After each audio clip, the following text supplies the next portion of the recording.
मेरी ये mostly second exam थी एज अ कॉम्पिटिटिव एग्ज़ाम, और इसी में सिलेक्शन हो गया तो फिर यही कंटिन्यू रहा। फिर अच्छा, तो मोटिवेशन के लिए कुछ नहीं, कुछ ऐसा तो उस टाइम बहुत बेकार लगता है। फिर अगर तुम उस फील्ड से हो ही नहीं और जो बच्चे अच्छा कर रहे हैं उनको देख के और भी बेकार लगेगा कि हम नहीं कर पा रहे हैं। फिर वो एक टेंशन तो वो रहती है कि जब तुम वहाँ पे जाते हो फाइनल अपना एग्ज़ाम देने फिज़िकल का, तो उस टाइम पे ज़्यादा बेकार। मैंने ये मुझे ज़्यादा ठीक लगा कि सिविल सर्वेंट मतलब ठीक है, और फिर उस जॉब का थोड़ा रुतबा अलग रहता है। हाँ, तो फिर मैंने वो चूज़ किया। और फिर पापा ने पहले तो मना किया कि मतलब बहुत टाइम लगता है उस पर, फिर बहुत मेहनत करनी पड़ती है। ये था कि मैं अगर सिविल सर्विस में नहीं जाती तो प्लान बी क्या ऑप्शन पे आएगा, क्योंकि उसके उस टाइम सोचा जा सकता था प्लान बी के लिए, लेकिन अब शायद है प्लान बी कि मैं अभी भी अपने ड्रीम पे फोकस करना चाहती हूँ कि मैं जिस चीज़ के लिए अपने घर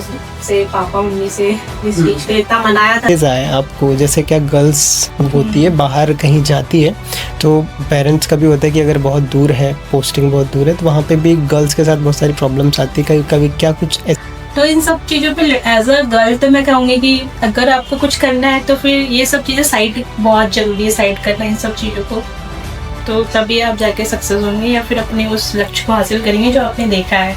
इसके लिए बहुत ज़्यादा हार्ड होता है ये सारी चीज़ें कि मतलब बहुत ज़्यादा आप जिस स्टेट पे हो दूसरे स्टेट में जाके जॉब करना, वहाँ पे तो आपने कैसे मैनेज किया? डिस्ट्रैक्शन तो वहाँ आए होंगे। और ये अपनी पढ़ाई पे करिए, सक्सेस मिलती है, जिसने मेहनत किया उसको मिलती है, नो डाउट। और हमेशा कभी लेट मिलेगी लेकिन मिलेगी आपको। अगर आपने उस चीज़ को पूरा अपना तन मन दिया है तो डेफिनेटली मिलेगी आपको। आप मतलब उस चीज़ से गिव अप करो ही मत आप।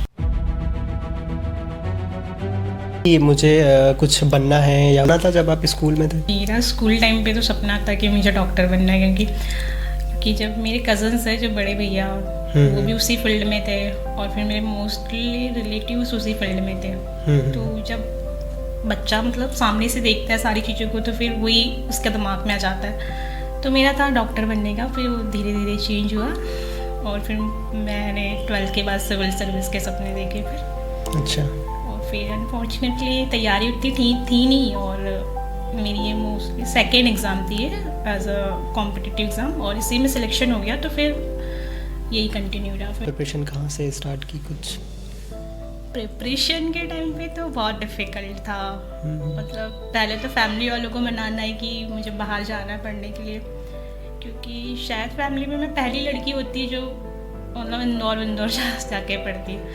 तो 12th के बाद तो 1 साल ड्रॉप रहा मेरा। अच्छा। बालाघाट में। फिर उसके बाद मैंने पापा को मनाया, फिर पापा ने फिर इंदौर में भेजे। फिर वहीं पे तैयारी की, प्री की थी मैंने, और क्योंकि ग्रेजुएशन नहीं हुआ था।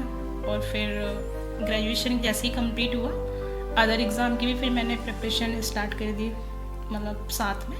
तो फिर इसमें हो गया। फिर इसके बाद भी मैंने प्रिपरेशन कंटिन्यू करी थी जॉब के साथ साथ। उसमें भी मैंने प्री निकाला, फिर मेंस में मेट की। तो फिर उसके बाद अभी भी है कंटिन्यू चल रही है। ठीक है। आपने घर वालों को कैसे मनाया? मतलब उनका सपना तो एक मेडिकल फील्ड का था, बोले होंगे। नहीं, मेरी फैमिली काफ़ी सपोर्टिव थी कि मतलब मेरे डिसीज़न मेरे खुद के हैं, मतलब जो मैं करना चाहूँ वो। तो ऐसा था, मुझे थोड़ा फाइनेंशियल इश्यू आ रहे थे कि पापा पे कहीं प्रेशर ना पड़ जाए। अगर मेडिकल चूज़ करती हूँ तो मोस्टली 5-6 साल लगते हैं उसमें कंप्लीट होते हुए। फिर उसमें फिर तुम्हारे हाई स्टडी रहती है तो बाहर खाना पीना और फिर हॉस्टल, बहुत सारे एक्सपेंसेस हो जाते हैं। और फिर भाई बड़ा था मेरा, उसके भी वो भी बाहर पढ़ रहा था। फिर बहन थी छोटी, वो भी तैयार हो जाती। तो इसलिए फिर मैंने ये मुझे ज़्यादा ठीक लगा कि सिविल सर्वेंट मतलब ठीक है, और फिर उस जॉब का थोड़ा रुतबा अलग रहता है। तो फिर मैंने वो चूज़ किया। और फिर पापा ने पहले तो मना किया कि मतलब बहुत टाइम लगता है उस पर, फिर बहुत मेहनत करनी पड़ती है, फिर तुम अकेले कैसे बाहर रहोगे, ये सारी चीज़ें। फिर रिलेटिव्स भी जो फैमिली मेम्बर्स हैं अदर्स, उनके भी ऐसे ही थे। फिर पर फाइनली फिर भेज दिए इंदौर। और फिर चले गई मैं। क्या स्ट्रगल रहा इंदौर का बहुत खतरनाक स्ट्रगल था वहाँ पे। क्या टाइमिंग था? क्योंकि मेरे कोई बैचमेट भी नहीं थे, आप भी थे, शायद उस टाइम कोई था वहाँ पे नहीं था कोई उस बॉयज time। में तो थे 1-2 लोग, लड़कियों में कोई भी नहीं था वहाँ। तो नए दोस्त और फिर हॉस्टल में रहना, फिर हॉस्टल में ऐसा हुआ था कि मेरे मतलब वो वाली एग्ज़ाम आ गई थी ग्रेजुएशन की बीएससी की। अच्छा। तो मैं 1 महीने ही रही थी वहाँ पे और मुझे तुरंत वापस आना उसका अलग प्रेशर था कि अपने घर जाके क्या बोलूँगी करके कि जब जाना ही आना ही था वापस तो क्यों गई करके ऐसे। तो फिर उस टाइम ही बहुत था। फिर मैं दोबारा जब गई सेकेंड टाइम तब मेरे को हॉस्टल आपने कैसे मैनेज किया? डिस्ट्रैक्शन तो वहाँ आए होंगे और लड़कियों को तो बहुत आते हैं। सबसे पहली चीज़ तो लड़कियों के लिए फिर वो मतलब है तो लड़की है तो वही अदर शॉपिंग करना है, घूमना है, क्लबिंग, मॉल और फिर बहुत सारी चीज़ें रहती है। फिर उस वो एज भी ऐसी रहती है कि लड़कों का अट्रैक्शन ये तो इन सब चीज़ों पे एज अ गर्ल तो मैं कहूँगी कि अगर आपको कुछ करना है तो फिर ये सब चीज़ें साइड बहुत जल्दी है साइड करना इन सब चीज़ों को, तो तभी आप जाके सक्सेस होंगे या फिर अपने उस लक्ष्य को हासिल करेंगे जो आपने देखा है। ठीक है। 2 साल में उस टाइम मेरे अटेम्प्ट की एज भी नहीं हुई थी और फिर मैंने फर्स्ट पेपर एमपी पुलिस का दिया था, उसमें 12th के बाद ही दिया था तो वो तो कोई चांस ही नहीं था उसमें बिन तैयारी के। और फिर सेकंड एग्ज़ाम दिया उसमें हो गया सिलेक्शन। फिर उस टाइम तो सबसे मतलब टफ था कि मेरे को फिजिकल की तैयारी कैसे करना है फिजिकल क्योंकि मेरा कुछ भी फिजिकल बैकग्राउंड नहीं था ना स्कूल में ना घर में कि स्पोर्ट्स ये, तो उस टाइम वो सबसे डिफिकल्ट था। और फिर वहाँ पे ऐसे संस्थाएं चलती है, कोच चलते हैं तो उनके द्वारा फिर वहाँ पे तैयारी हुई। वो भी बहुत सबसे डिफिकल्ट तो वही चीज़ थी फिजिकल। आपने कैसे डील किया इसको?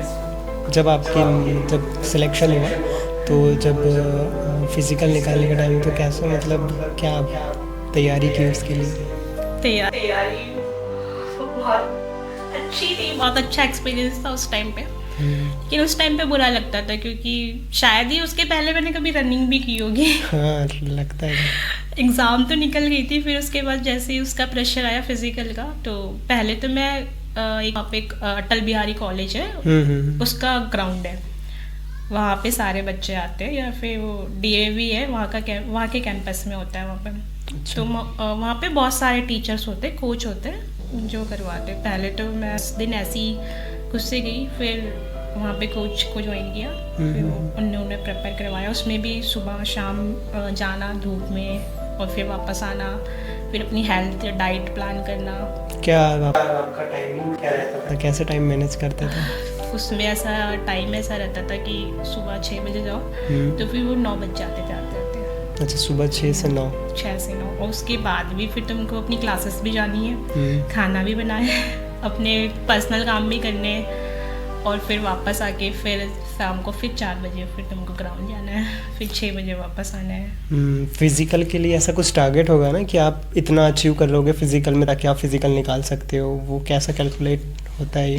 वो तो मतलब जो एग्ज़ाम करवा रही है वही उन्हीं का शेड्यूल वो रहता है, डिसाइड रहता है कि इतनी लिमिट है, इतना ये है। बाकी उस टाइम पे बहुत वो लगता है क्योंकि उस टाइम पे ऐसा होता है कि मतलब बहुत थक जाते हैं और फिर कुछ फैमिली सपोर्ट नहीं रहता, अकेले रहते हो, कुछ वो मोटिवेशन के लिए कुछ नहीं, कुछ ऐसा, तो उस टाइम बहुत बेकार लगता है। और फिर अगर तुम उस फील्ड से हो ही नहीं और जो बच्चे अच्छा कर रहे हैं उनको देख के और भी बेकार लगेगा कि हम नहीं कर पा रहे। फिर वो एक टेंशन तो वो रहती है कि जब तुम वहाँ पे जाते हो फाइनल अपना एग्ज़ाम देने फिजिकल का, तो उस टाइम पे ज़्यादा बेकार लगता है क्योंकि अदर्स बच्चे की एक्टिविटी देखोगे तो वो बहुत ज़्यादा हाई रहती है कि देखोगे उसके कंपैरिजन तो बहुत मुश्किल होता है। और मेरे साथ तो हुआ था, रनिंग तो मोस्टली अच्छी थी मेरी, जो हाई जंप होता था वो सबसे बेकार रहता था, बहुत अलग।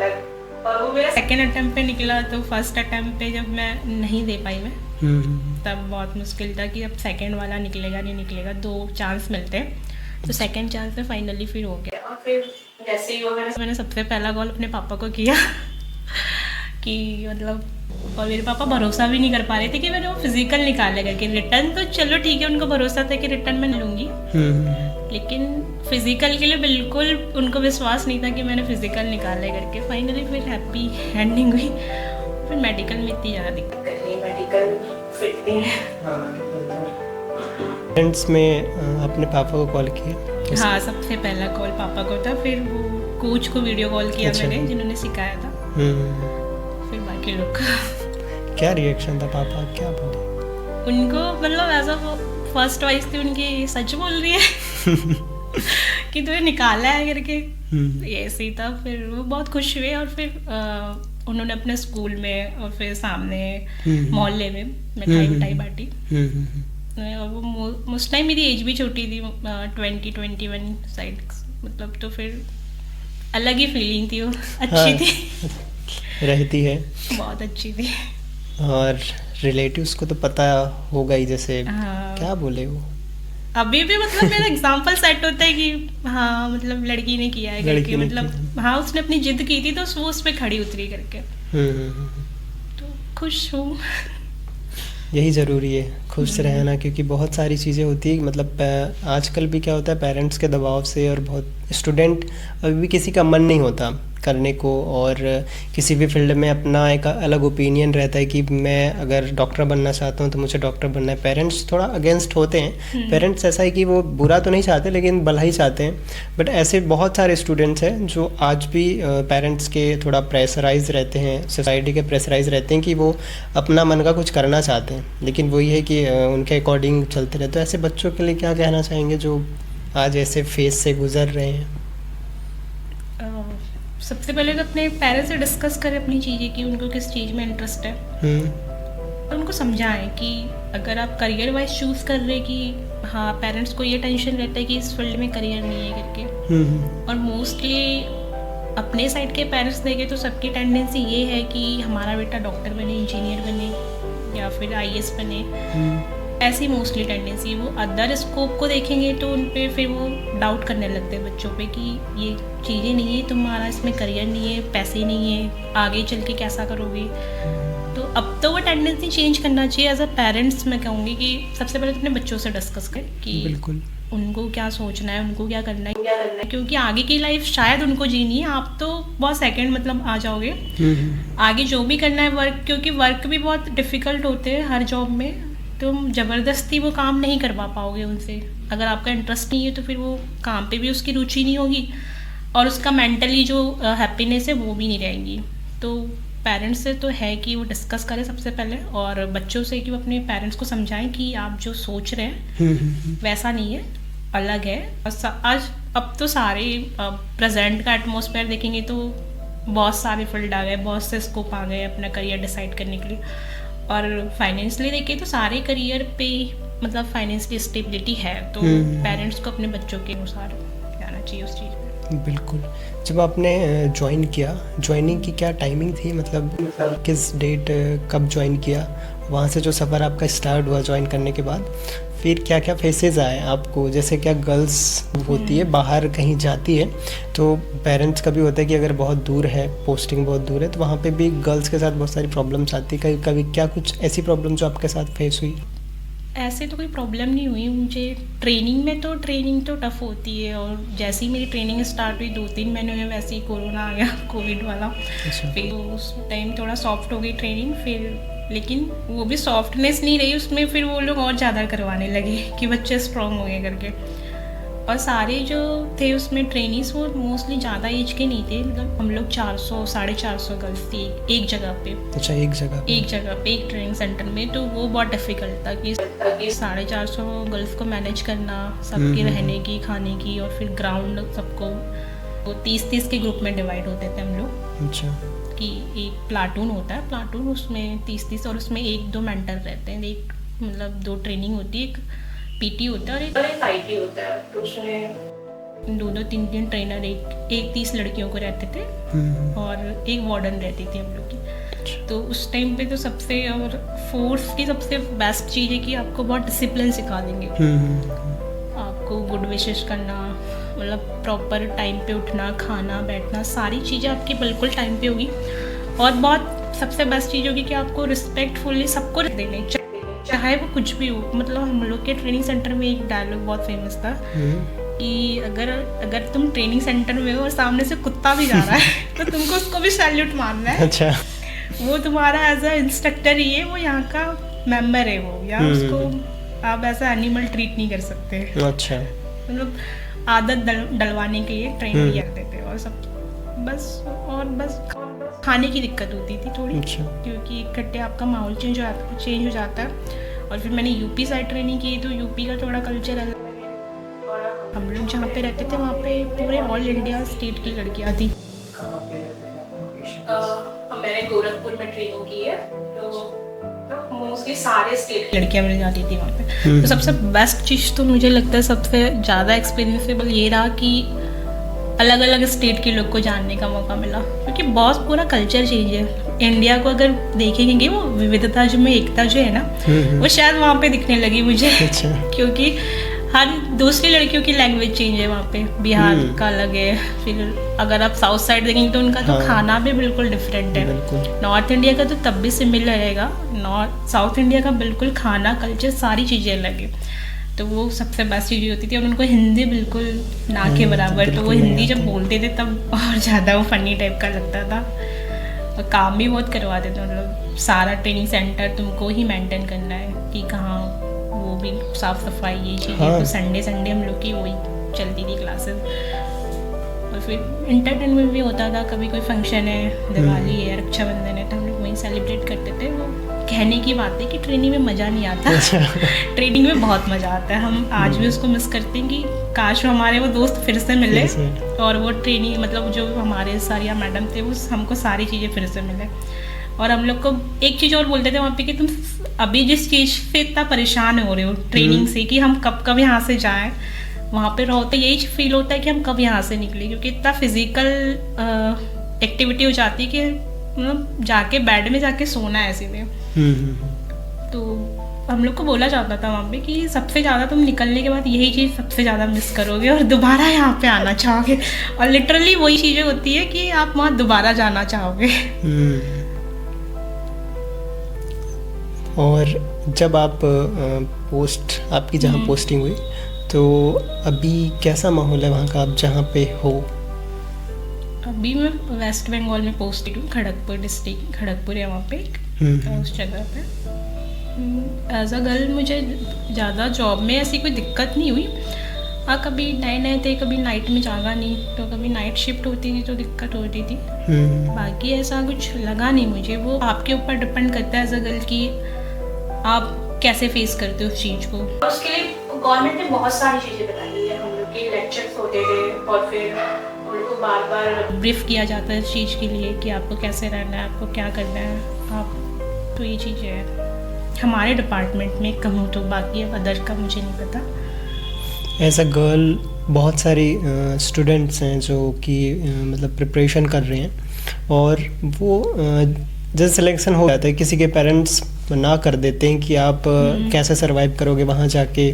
गर्ल्स के लिए बहुत ज़्यादा हार्ड होता है ये सारी चीज़ें कि मतलब बहुत ज़्यादा आप जिस स्टेट पे हो दूसरे स्टेट में जाके जॉब करना, वहाँ पे चीज़ें। तो वो जो गर्ल्स हैं आज एस्पायरेंट्स हैं जो कि प्रिपरेशन कर रही हैं, उनको आप क्या बताना चाहेंगे? मतलब अगर इन फ्यूचर अगर हो उनका सिलेक्शन, तो वो कैसे उस चीज़ को मतलब कन्विंस करे अपने पेरेंट्स को कि हाँ मतलब मैं बाहर सकती हूँ। एज आपके अकॉर्डिंग तो उनको मोटिवेशन मिलेगी, इंस्पिरेशन भी मिलेगा। तो उनके लिए कुछ कहना चाहते हैं आप? हाँ, दिक्कत तो होती है, क्योंकि इकट्ठे आपका माहौल चेंज होता है, मतलब सारी चीज़ें चेंज हो जाती हैं, लोग चेंज हो जाते हैं, खाना चेंज हो जाता है, इवन लैंग्वेज चेंज हो जाती है, आपको समझ भी नहीं आएगी। मुझे इवन नहीं आती थी क्योंकि वो बंगाली है, मैं हिंदी, तो एकदम इंटरेक्शन करने में दिक्कत होती है लोगों से। फिर आप अगर अदर स्टेट में जाते हो तो बहुत दिक्कत होती है। अगर वही स्टेट रहा तो कोई दिक्कत नहीं है, कि अदर स्टेट में दिक्कत होती है तो गर्ल्स का तो है कि लड़कियों को पहले तो माइंड सेट कर लेना चाहिए कि हाँ अगर नौकरी करनी है तो ये चीज़ें तो फेस करनी पड़ेगी। और पेरेंट्स को भी अगर आप भेज रहे हो मतलब अपने बच्चियों को, तो फिर उस चीज़ को उनको पहले ही प्रिपेयर कर दे कि आपको स्ट्रॉन्ग बन के रहना है करके। तो मेरे पापा ने कभी हमको वो फील ही नहीं होने दिया कि आप कमज़ोर हो करके। मतलब उन्होंने हमारे डिसीज़न को पूरा सपोर्ट किया। तो पेरेंट्स को भी ये चाहिए कि वो अपनी बेटियों को थोड़ा स्ट्रॉन्ग बनाए शुरू से ही, ना इवन नहीं कि जॉब लग रही है तब, जैसे अपने मतलब आती है 6-7 साल में 8th 9th में, वैसे ही अपने बच्चों को प्रिपेयर करे कि आपको ये काम करना है। उनको ये काम करने से रोका ही नहीं जाए कि ये लड़कों का काम है, लड़कियों का नहीं है। जब आप जॉब में जाएंगे तब आपको ये डिफाइन ही नहीं होगा कि ये लड़कों का काम है, ये लड़कियों का काम है करके। वो उनकी टेंडेंसी है कि अगर वो क्या सोचते हैं कि हाँ ये लड़कियां काम नहीं करेगी, तो वो चीज़ें आने लगती है कि फिर जब हम कर रहे हैं तो लड़कियां क्यों नहीं करेंगी करके। तो फिर और ये सब चीज़ें एडजस्ट करने में मोस्टली 6 महीने, मिनिमम 6 महीने लगेंगे आपको चीज़ों को समझने में। उसके बाद आपको खुद अच्छा लगने लगता है, पेरेंट्स को भी अच्छा लगने लगता है, और इसमें कोई दिक्कत नहीं है। प्रिपरेशन के टाइम क्या होता है कि सबका एक प्री प्लान होता है, क्या होता है प्रिपरेशन करना है, फिर हम सोचते हैं कि अगर ये नहीं हुआ तो हमारे पास कुछ प्लान भी होता है। तो आपका पहले ऐसा कुछ प्लान भी था या अभी कुछ है? उस टाइम तो मेरा ऐसा कोई प्लान भी नहीं था। मैंने सिविल सर्विस का पेपर, मैंने जिस टाइम मैं जॉब नहीं लगी थी उस टाइम शायद मुझे मेरी एज भी उस टाइम नहीं हुई थी सिविल सर्वेंट के लिए। उस टाइम तो मेरा ऐसा कोई प्लान भी नहीं था कि मैं अगर सिविल सर्विस में नहीं जाती तो प्लान बी क्या ऑप्शन पे आएगा, क्योंकि उस टाइम सोचा जा सकता था प्लान बी के लिए।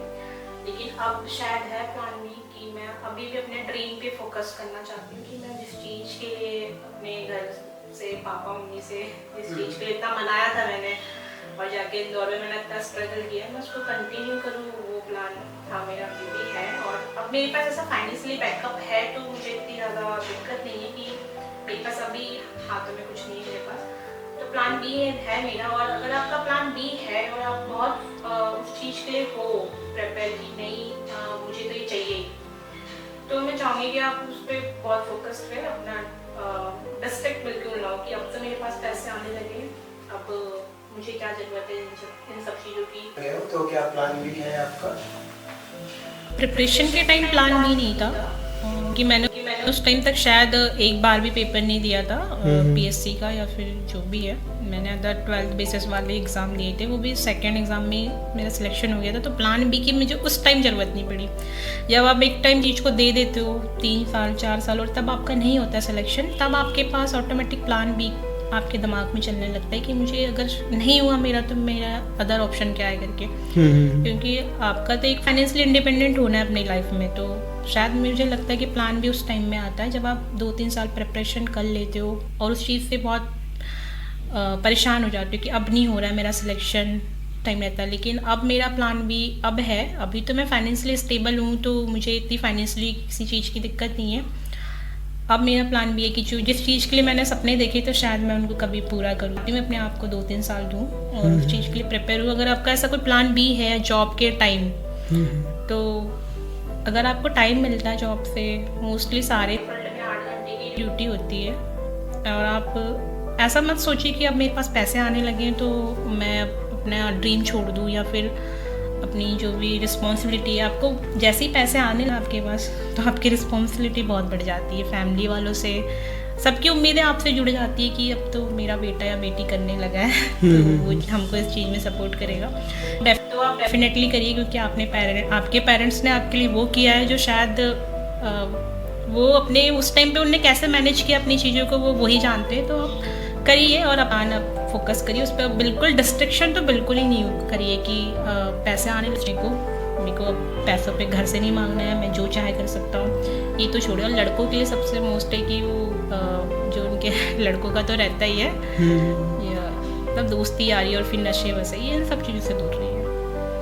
ठीक है, तो पेरेंट्स अभी भी प्रिपरेशन कर रहे हैं और वो भी कहीं ना कहीं ऐसे डिसीजंस होते हैं जो अपना डिसीज़न बदल के, जैसे आपका एक स्टार्टिंग में था कि डॉक्टर बनना है, फिर आपने चेंज किया। और प्रिपरेशन के टाइम जब आप अपना डिसीजन चेंज करते हो तो ऐसे बहुत से स्टूडेंट हैं जो डिसीज़न चेंज करते हैं, तो उनके लिए क्या मैसेज देना चाहिए? डिसीज़न क्या इम्पोर्टेंट देख के या समझ के डिसीज़न चेंज करना चाहिए? जब हम डिसीज़न तभी चेंज करते हैं जब हम उस चीज़ से बहुत मतलब हारने लगते हैं, तभी हमारे माइंड में दूसरी चीज़ें आती है कि हमको कहीं और जगह ट्राई करना चाहिए करके। तो अगर आप उस डिसीज़न के लिए सुटेबल है और आपको लगता है कि हाँ वो हमारे लिए चीज़ें ठीक रहेंगी करके, तो आप बेशक डिसीज़न चेंज करिए। क्योंकि आपको कभी कभी ऐसी चीज़ों को सेक्रीफाइस करना पड़ता है कि हाँ वो चीज़ें मेरे लिए है नहीं, मुझे उस चीज़ में नहीं जाना चाहिए। और शायद वो डिसीज़न ठीक होते क्योंकि मतलब कुछ ना होने से अच्छा है कि कुछ हो जाए। और हम मिडिल क्लास बच्चों के लिए तो मोस्टली कॉम्पिटिटिव की एग्ज़ाम की तैयारी मिडिल क्लास बच्चे ही करते हैं। तो अगर आप कर रहे हो तो आपके पेरेंट्स आपके ऊपर निर्भर हो जाएंगे कुछ टाइम बाद, तो आपको फाइनेंशियली इंडिपेंडेंट बहुत जल्दी होना पड़ेगा। और अपने पेरेंट्स को अगर प्राउड फील कराना है तो करिए डिसीजन चेंज, अगर आप कर सकते तो, और नहीं कर सकते तो फिर अगर अपने आपको टाइम दीजिए और पूरा फुल कॉन्फिडेंस से और फुल मोटिवेट होके या फिर फुल कॉन्सेंट्रेशन मतलब ध्यान से या फिर जो भी है वो अपने ड्रीम पे फोकस करिए। आपको डेफिनेटली सक्सेस मिलेगी अगर आप अपने आप को थोड़ा साइड करके अपने से ड्रीम पे फोकस करते हैं तो। सभी स्टूडेंट के लिए एक मैसेज जो आप देना चाहिए, स्पेशली फीमेल्स के लिए जो आप सर्वाइव किए हो वो भी कर रहे हैं। ऐसा कोई पर्टिकुलर, जब आपको जाना है और करना है तो फिर उसको करना ही है, ये सोच के चलिए तो वो चीज़ें ऑटोमेटिक आपके रास्ते बनने लगते हैं। आप उस चीज़ से घबराइए मत कि मेरे पास पैसे नहीं आ रहे, मैं ये नहीं कर रही हूँ, मैं वो नहीं कर पा रही हूँ। ये इन सब चीज़ों को बहुत साइड पे करिए और अपने ड्रीम पे फोकस करिए। अपने पेरेंट्स को देख लीजिए एक बार कि उनने किस डिफ़िकल्टीज से हमको यहाँ भेजे, वो क्या चीज़ें फेस कर रहे हैं और हमको पैसे भेज रहे हैं हमारे बुक्स के लिए, हमारी लाइब्रेरी के लिए, हमारे रूम के लिए। क्योंकि मैंने ये नोटिस किया, मेरे पापा तो टीचर थे लेकिन तब भी मैंने पापा को कई बार महसूस किया है कि वो हैं थोड़े मतलब फाइनेंशियली थोड़ी दिक्कत हो रही है करके। तो आप अगर अपने पेरेंट्स को सच में प्राउड फील कराना है तो इन सब चीज़ों से हटिए थोड़ा और अपने आप पे फोकस करिए, अपनी पढ़ाई पे करिए। सक्सेस मिलती है, जिसने मेहनत किया उसको मिलती है, नो डाउट। और हमेशा कभी लेट मिलेगी लेकिन मिलेगी आपको। अगर आपने उस चीज़ को पूरा अपना तन मन दिया है तो डेफिनेटली मिलेगी आपको। आप मतलब उस चीज़ से गिव अप करो ही मत, आप पूरा ध्यान उसी पे लगाओ। और कुछ टाइम की बात रहती है, उसके बाद लाइफ बहुत अच्छी होती है। मैं खुश हूँ आज अपने आप जिस पोजीशन पे हूँ, खुश हूँ, बहुत खुश हूँ। और मैं चाहूँगी कि आगे भी कंटिन्यू करूँ और अपने शायद ड्रीम पे जाऊँ। और अगर आपको सच में अगर आप छोटी मोटी सक्सेस मिलती है आपको और तब भी अपने आप को कंटिन्यू करना चाहते हैं तो करिए, बेशक करिए। तब भी आपको बहुत से हमारे बैचमेट्स हैं जिन्होंने मतलब एज अ कांस्टेबल रह के 8 घंटे ड्यूटी करने के बाद पढ़ाई की, आज वो अच्छे पोजीशन पे हो गए हैं। किसी ने झारखंड PCS निकाला, किसी ने राजस्थान PCS निकाला और वो अच्छी पोस्ट पे करे जॉब के टाइम पे भी। और कुछ गर्ल्स तो ऐसी है जो मैरिड होके भी कर रही है। तो कोई डिफ़िकल्टीज नहीं है, अगर जिसको करना है वो कर लेता है। सारे जो एस्पिरेंट्स आज प्रिपरेशन कर रहे हैं और ये ना देखिए कि आप आज जहाँ हैं, जिस जगह पे प्रिपरेशन कर रहे हैं वो बहुत छोटी चीज़ है या कम है। आप इस चीज़ को अवॉइड करिए जो आपका एम है और वहाँ पहुँचना है। और आपके जो डिसीजंस रहेंगे, डिसीजन चेंज अगर आपको करना है और वहाँ तक आप अपना ये ड्रीम होगा कि आपको जो चीज़ अचीव करना है तो उसको बेसिकली आप कर सकते हैं। आप थोड़ा अपने चीज़ों पे कंटिन्यूसली करते रहिए और कंसिस्टेंसी रहिए।